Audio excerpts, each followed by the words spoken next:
Hi everyone, welcome to Mommy's Hut. இன்னைக்கு நம்ம டிஃப்ரெண்ட்டான இட்லி சாண்ட்விச் எப்படி பண்ணலாங்கிறத பார்க்கலாம்.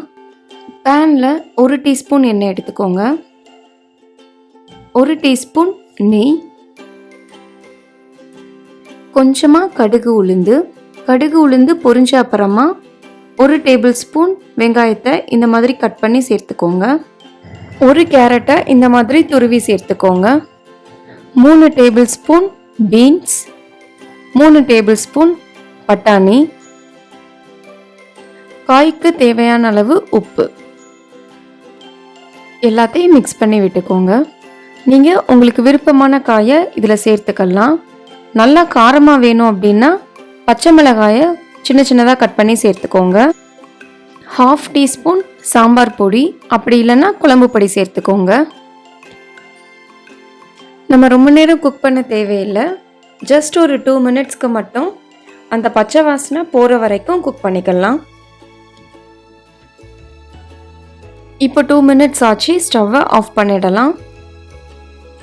இட்லி பாத்திரத்தில் கொஞ்சமாக ஃபஸ்ட்டு மாவு சேர்த்துக்கோங்க, நிறையா சேர்க்காதீங்க, கொஞ்சமாக சேருங்க. இப்போ நம்ம சாட் பண்ணி வச்சுருந்த வெஜிடபிள்ஸை இதில் சேர்த்துக்கோங்க.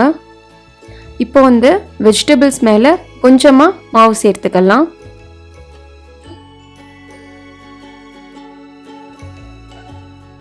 இட்லி பாத்திரத்தில் நல்லா தண்ணியில் இந்த மாதிரி கொதிச்ச அப்புறமா மாவு ஊற்றி வச்சுருந்த இட்லி பிளேட்டை இதில் வச்சிடலாம்.